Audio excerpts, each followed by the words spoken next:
जी अस्सलाम वालेकुम स्टूडेंट्स। उम्मीद है कि आप लोग खैरियत से होंगे। हमने अभी तक स्टैटिस्टिक्स के हवाले से जो लास्ट टाइम हमने जो टॉपिक्स डिस्कस किए हैं उनको हम अभी शुरू में अभी रिवाइज़ कर लेते हैं, क्योंकि उनका साथ साथ जो है ना वो अपडेट होना, मैंने जिस तरह से पहले भी बताया था कि उसका अपडेट होना जो है ना वो बहुत ज़रूरी है। क्योंकि अगर प्रीवियस लेक्चर को आप रिफ़्रेश नहीं करेंगे तो वो आगे जो है ना वो आप जो उसका लिंक है वो आपको समझ नहीं आएगी। तो इसलिए जो हम मेन इम्पॉर्टेंट चीज़ें और इम्पॉर्टेंट पॉइंट जो हमने प्रीवियस लेक्चर में हमने डिस्कस की थी उसको हम थोड़ा सा रिवाइज़ कर लेते हैं। इसमें हमने लास्ट टाइम हमने ब्रांचेस ऑफ स्टैटिस्टिक्स के हवाले से बात की थी। मैंने इसमें आपको बताया था कि स्टैटिस्टिक्स की उसकी जो है ना वो 2 मेन ब्रांचेस हैं, एक थ्योरेटिकल स्टैटिस्टिक्स है और एक अप्लाइड स्टैटिस्टिक्स है। और थ्योरेटिकल और अप्लाइड स्टैटिस्टिक्स में मैंने आपको बताया था कि थ्योरेटिकल स्टैटिस्टिक्स में हम जस्ट प्लानिंग करते हैं, यानी किस तरह से कि ये एक ऐसी साइंस की ब्रांच है जिसमें हम ये प्लान करते हैं कि स्टैटिस्टिक्स में किन वैल्यूज़ को कलेक्ट करना है, किन को ऑब्ज़र्व करना है और उस पर कौन से मेथड्स और टेक्निक्स इस्तेमाल करनी है, इस पर कौन सा फार्मूला अप्लाई करना है।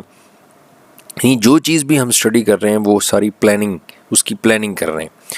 और दूसरी जो हमने डिस्कस की थी इसकी अप्लाइड के, इसमें हम प्रैक्टिकली तौर पे डिफरेंट फील्ड्स ऑफ लाइफ में हम उसको इम्प्लीमेंट करके देखते हैं कि ये किस तरह से प्रैक्टिकली तौर पे मुख्तलिफ़ फील्ड्स में इसको अप्लाई कैसे किया जाएगा। तो इसको हम अप्लाइड स्टैटिस्टिक्स कहते हैं। जिस तरह से मैंने बताया था कि इकोनॉमिक्स की फ़ील्ड में है, बायोलॉजी की फ़ील्ड में है, साइकोलॉजी की फ़ील्ड में हम स्टैटिस्टिक्स को अप्लाई करते हैं। तो जब इकोनॉमिक्स की फ़ील्ड में अप्लाई करते हैं तो उसको हम इकोनोमेट्रिक्स कहते हैं। अगर जब हम बायोलॉजिकल साइंस में अप्लाई करते हैं तो उसको हम बायोमेट्री कहते हैं। और जब हम इसको साइकोलॉजी की फील्ड में अप्लाई करते हैं तो इसको हम साइकोमेट्रिक्स कहते हैं। उसके बाद हमने इसकी जो है वो थ्योरेटिकल स्टैटिस्टिक्स जिसमें हम प्लानिंग करते हैं उसकी मज़ीद फर्दर 2 हमने ब्रांचेस और टाइप्स को हमने डिस्कस किया था, एक डिस्क्रिप्टिव स्टैटिस्टिक्स और एक इन्फ्रेंशियल स्टैटिस्टिक्स। ठीक है। डिस्क्रिप्टिव स्टैटिस्टिक्स जो है वो स्टैटिस्टिक्स की ऐसी ब्रांच है जिसमें हम मेथड्स और टेक्निक्स जो है ना वो हम ये स्टडी करते हैं कि कैसे डाटा को कलेक्ट करना है, उसको कैसे ऑर्गेनाइज कैसे करना है, उसको कैसे हमने ग्राफिकली तौर पे प्रेजेंट करना है और उसको कैसे कैलकुलेट करना है। यानी इन चारों स्टेप्स कलेक्शन, ऑर्गेनाइजेशन, प्रेजेंटेशन और एनालिसिस के हवाले से कौन कौन से इसके किस तरीके से इसको अप्लाई किया जाए, कैसे इसको, यानी इसमें डिस्क्रिप्टिव स्टैटिस्टिक्स में हम वो टेक्निक्स को हम इन टेक्निक्स को स्टडी करते हैं कि किन टेक्निक्स को यूज़ करते हुए हम डाटा को कलेक्ट करें, उसको ऑर्गेनाइज करें, उसको कैसे प्रेजेंट करें और कैसे एनालिसिस करें। और इन्फ्रेंशियल स्टैटिस्टिक्स में जो कंप्यूटर हमें इस फील्ड के अंदर जो हमें रिज़ल्ट्स आए, यानी आप ऑब्जर्वेशन करने के बाद और एनालिसिस करने के बाद जो हमें रिज़ल्ट हमारे सामने आए हैं उनकी रिज़ल्ट्स की बेस पे इस ब्रांच में हम ये स्टडी करते हैं कि उन रिज़ल्ट्स की बेस पे हमने क्या उनसे नताइज अख़ज़ करने और क्या उनको फर्दर किस तरह से फ्यूचर उनकी बेस पे हमने फ्यूचर प्लानिंग्स करनी है और फर्दर डिसीजंस करने। ठीक है। तो ये 2 यानी कि ये थ्योरेटिकल स्टैटिस्टिक्स में, क्योंकि ये थ्योरेटिकल स्टैटिस्टिक्स है इसमें जस्ट प्लानिंग होती है, प्रैक्टिकली नहीं है। डिस्क्रिप्टिव भी और इन्फ्रेंशियल में, डिस्क्रिप्टिव में हम कलेक्शन, ऑर्गेनाइजेशन, प्रेजेंटेशन और एनालिसिस के हवाले से मेथड्स और टेक्निक्स को स्टडी करते हैं, उसको प्लान करते हैं। और इन्फ्रेंशियल स्टैटिस्टिक्स में हम उनसे ये देखते हैं, ये प्लान करते हैं कि कैसे उनसे हमने नताइज अख़ज़ करने हैं और कैसे उनसे फर्दर जो है ना वो डिसीजंस करने। उसके बाद हमने नेक्स्ट इसकी करैक्टरिस्टिक्स स्टैटिस्टिक्स की हमने डिस्कस की थी कि एक पॉइंट मैंने आपको बताया था कि ये एक तो एग्रीगेट यानी कलेक्शन पे अप्लाई होता है, एक सिंगल वैल्यू को कंसिडर नहीं किया जाता इसमें स्टैटिस्टिक्स में। दूसरा ये न्यूमेरिकली एक्सप्रेस किया जाता है, यानी न्यूमेरिक वैल्यूज़ इसमें कंसिडर की जाती हैं क्योंकि हमने उसमें एवेल्यूएशन करनी होती है, कैलकुलेशन करनी होती है। दूसरा इसके स्टैटिस्टिक्स के लॉज जो हैं वो वैलिड होते हैं आम तौर पे लॉन्ग टाइम पीरियड यानी शॉर्ट टाइम पीरियड के हवाले से शॉर्ट टाइम पीरियड के लिए नहीं बनाते, बल्कि जो स्टैटिस्टिशियंस हैं, जो उनके साइंटिस्ट हैं, वो इनके जो रूल्स बनाते हैं वो लॉन्ग रन के हवाले से उनको मद्देनज़र रख के बनाते हैं। तो और ये इनके जो लॉज हैं वो लॉन्ग रन जो है वो वैलिड होते हैं। और स्टैटिस्टिक्स जो है ना वो उनमें ये जो इनकी जो वैल्यूज़ हैं, जो ऑब्जर्वेशंस हैं, जिन पे हमने एनालिसिस करना है, उनको एक सिस्टमेटिक तरीके से उसमें हम कलेक्ट करते हैं। और ये चीज़ पहले से प्री डिफाइंड होती है, प्री डिटरमिंड होती है, यानी पहले से प्लान होता है कि हमने इस ऑब्जर्वेशंस को अगर हम कलेक्ट कर रहे हैं तो क्यों कर रहे हैं, उसका क्या मकसद क्या है, ठीक है। और इन वैल्यूज़ को आपस में, ये जो स्टैटिस्टिक्स के अंदर जो वैल्यूज़ हैं वो एक दूसरे से ईज़िली कंपेयर भी की जा सकती हैं। और इनकी जो स्टैटिस्टिक्स की जो वैल्यूज़ हैं, जो ऑब्जर्वेशंस हैं, उनको जो अब हम कैलकुलेट करते हैं तो ये कोशिश ये होती है कि इसका जो एक्यूरेसी का जो स्टैंडर्ड है वो हाई हो, यानी इसमें एक्यूरेसी का स्टैंडर्ड जो है वो मज़ीद मैक्सिमम तौर पे उसको कंसिडर किया जाता है। ये हमने उसकी करैक्टरिस्टिक्स डिस्कस की थी। उसके बाद हमने इसके कुछ फंक्शंस और यूजेस के बारे में इसको स्टडी किया था कि स्टैटिस्टिक्स जो है वो हमें हमारे जो रोज़मर्रा के एनवायरनमेंट, हमारे जो नेचुरल फ़ेनोमेना है, यानी हमारे इर्द गिर्द जो हो रहा है, तमाम जो फील्ड्स ऑफ लाइफ हैं, उनमें उनको बेहतर तौर पे अंडरस्टैंड करने में हमारी हेल्प करती है स्टैटिस्टिक्स जो है।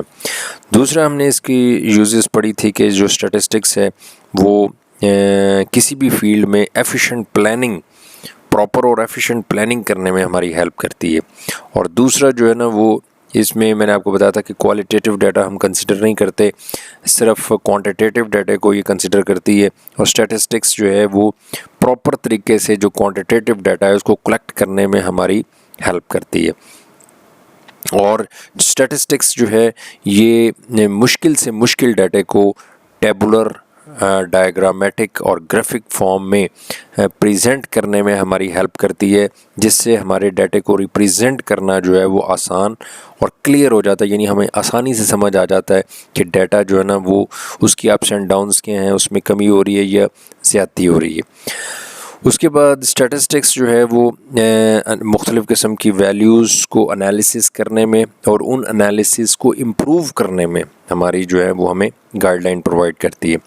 और लास्ट पॉइंट हमने डिस्कस किया था कि स्टैटिस्टिक्स जो है वो हमें जो क्वांटिटेटिव डाटा है उसको समझने में कि ये किस टाइप का है, उसकी नेचर क्या है, उसको यानी वैल्यूज़ जो हैं वो उनमें इंक्रीजिंग हो रही है या डिक्रीजिंग हो रही है, उनकी नेचर को समझने में हमारी हेल्प करती है। तो ये हमने इसके फंक्शंस और यूजेस भी हमने लास्ट टाइम डिस्कस किए थे। और लास्ट पे हमने लिमिटेशंस यानी इसके डिसएडवांटेजेस भी हमने डिस्कस किए थे, क्योंकि हर चीज़ के पॉजिटिव एस्पेक्ट्स भी होते हैं और उसके नेगेटिव पहलू भी होते हैं। तो इसके कुछ जो है ना वो डिसएडवांटेजेस भी हैं। जिस तरह से हमने एक ड्रॉबैक इसका डिस्कस किया था कि ये स्टैटिस्टिक्स जो है वो इंडिविजुअल वैल्यू जो है ना और सिंगल वैल्यू को या सिंगल आइटम को कंसिडर नहीं करती, बल्कि ये एग्रीगेट डाटा यानी डाटे के मजमूए और कलेक्शन ऑफ ऑब्जर्वेशंस को जो है हमेशा कंसिडर करती है। दूसरा जो है ना वो कहता है, हमने देखा था कि स्टैटिस्टिक्स जो स्टैटिस्टिकल लॉज होते हैं वो हमने पिछले पढ़ा था इसकी करैक्टरिस्टिक्स में कि वो वैलिड होते हैं फॉर लॉन्ग रन, लेकिन होते तो हैं, वैलिड हैं, लेकिन इतने लॉज जो हैं वो परफेक्ट और 100% जो है वो श्योर नहीं होते जिस तरह इसके फ़िज़िक्स और केमिस्ट्री के लॉज हैं। यानी स्टैटिस्टिकल लॉज में इतनी ज़्यादा परफेक्शन नहीं होती जिस तरह के फ़िज़िक्स और केमिस्ट्री के लॉज जो हैं वो ज़्यादा स्ट्रॉन्ग और उनमें परफेक्शंस होती है। तीसरा जो इसका ड्रॉबैक है वो ये है कि जो स्टैटिस्टिकल रिज़ल्ट्स हैं, जो हमें रिज़ल्ट्स आते हैं, वो 100% कंफर्म नहीं होते, वो एवरेज ट्रू होते हैं, यानी होते हैं यानी मोस्टली अक्सर मैक्सिमम ट्रू ही होते हैं, लेकिन कुछ उनमें यानी रॉन्ग रिज़ल्ट्स भी आ सकते हैं। तो इनके स्टैटिस्टिकल जो रिज़ल्ट्स हैं वो ट्रू होते हैं, लेकिन एवरेज, ऑन एवरेज। और उसके बाद जो हमने सेकंड लास्ट पॉइंट हमने इसका डिस्कस किया था कि जो क्वालिटेटिव डाटा है वो स्टैटिस्टिक्स में कंसिडर नहीं किया जाता, ठीक है ना, क्योंकि वो क्वालिटीज़ पे डिपेंड करता है, जिस तरह हैप्पीनेस है, जिस तरह से ब्यूटी है, जिस तरह से जो है ना वो और जो जेंडर है, ठीक है ना, इनकी वैल्यूज़ जो है ना वो या यस होती है या नो होती है। तो इसके ऊपर हम कोई भी मैथमेटिकल ऑपरेशंस नहीं कर सकते और ना ही इनको एनालिसिस कर सकते हैं। तो असल जो स्टैटिस्टिक्स का रोल है, चूँकि एनालिसिस का है, कैलकुलेशन के हवाले से है, इसलिए क्वालिटेटिव डाटा जो है वो इसमें स्टैटिस्टिक्स में कंसिडर नहीं होता। उसके बाद और लास्ट पॉइंट हमने डिस्कस किया था कि स्किल्ड जो हैं, जो एक्सपर्ट लोग हैं, वो रिक्वायर्ड होते हैं और बड़ा केयरफुली जो स्टैटिस्टिकल डाटा है, जिनको वैल्यूज़ को हमने ऑब्ज़र्व करना है, जिनको हमने कैलकुलेट करना है, उनको एक्सपर्ट लोगों के ज़रिए कलेक्ट किया जाता है और जो इसके लिए रिक्वायर्ड होते हैं, और इसमें बड़ा केयरफुली इसको केयरफुली कलेक्ट करने की ज़रूरत है, क्योंकि अगर हम ऐसा नहीं करेंगे तो जो इसके जो स्टैटिस्टिकल रिजल्ट्स जो सामने आएंगे वो हमें मिसगाइड करेंगे और वो हमें उसको डिसीजंस करने में या फ्यूचर प्लानिंग्स करने में हमारे लिए प्रॉब्लम क्रिएट होगी। तो ये हमने लास्ट टाइम हमने इसको इन पॉइंट्स को जो है ना वो हमने जो किया था वो उसको हमने रिवाइज़ किया। उसके बाद जो इससे पहले कि मैं अभी तक जो हमने इसका जो रिवीजन पिछले लेक्चर्स को किए, रिवाइज़ किए, आज का जो नेक्स्ट लेक्चर है वो वेरिएबल और टाइप्स ऑफ वेरिएबल्स पे है। यानी वेरिएबल क्या चीज़ होती है और वेरिएबल की टाइप्स क्या हैं। देखें, वेरिएबल का कॉन्सेप्ट शायद आपने पहले भी उसको सुना हो कि वेरिएबल्स का आम लैंग्वेज में भी इसका नाम जो है वो आम तौर पे इस्तेमाल किया जाता है कि वेरिएबल एक ऐसी क्वांटिटी है जिसमें हम डिफरेंट वैल्यूज़ को स्टोर कर सकते हैं। जिस तरह से हाइट एक वेरिएबल है, क्योंकि हम किसी की भी हाइट इसमें स्टोर की जा सकती है। वेट एक वेरिएबल है, स्पीड एक वेरिएबल है, इसमें किसी भी वैल्यू को, किसी किस्म की वैल्यू को हम स्टोर कर सकते हैं। मसलन वेट है तो किसी का भी वेट हम इसमें स्टोर कर सकते हैं। तो वेरिएबल की डेफिनेशन ये करते हैं कि एक ऐसी क्वांटिटी जिसके अंदर डिफरेंट वैल्यूज़ को हम स्टोर कर सकते हैं, ठीक है ना। जिस तरह हाइट, वेट, स्पीड, ये वेरिएबल्स कहलाते हैं। मसलन इस तरह से हम सिंपल वर्डिंग, मसलन हम एज है, ये एक वेरिएबल है, हम किसी की भी एज उसमें स्टोर कर सकते हैं।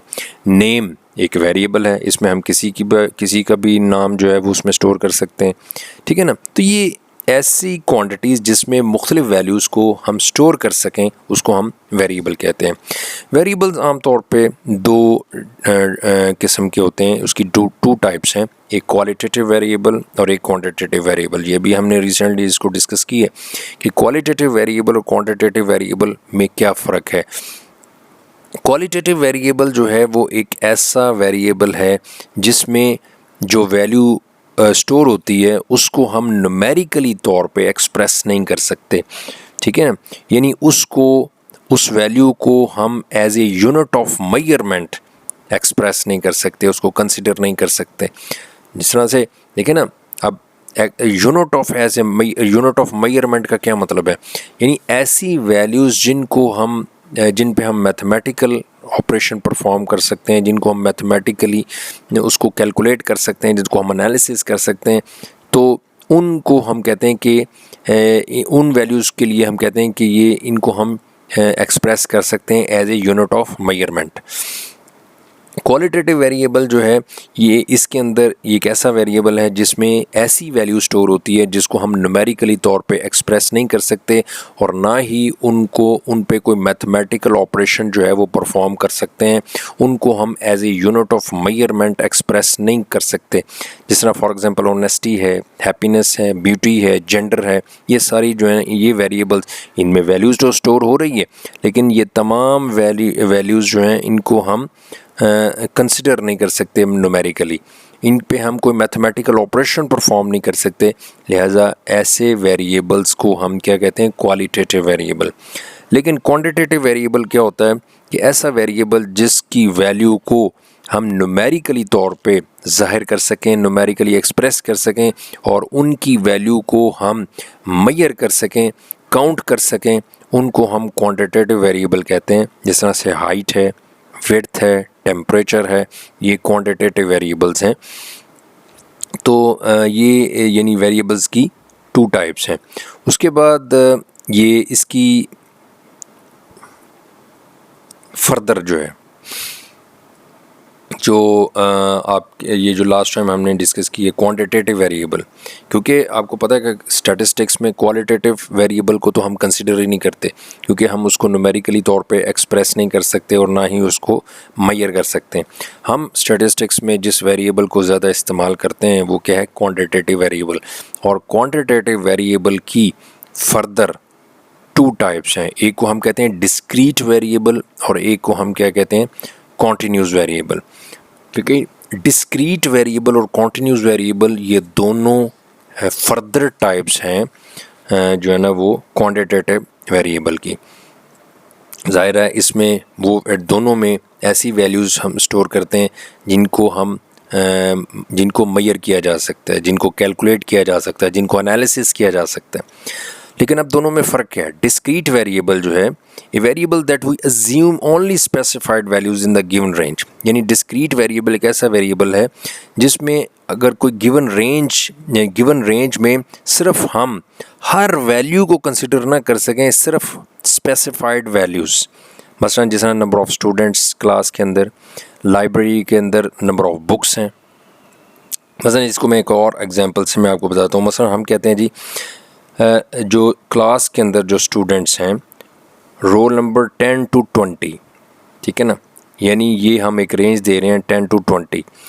अब इसमें हम 10, 11, 12 यानी ओनली स्पेसिफाइड वैल्यूज़, यानी इस रेंज के अंदर 10 से लेकर 20 तक जो स्टूडेंट्स के रोल नंबर्स हैं क्लास के अंदर, इनमें हम हर वैल्यू को कंसिडर नहीं कर सकते।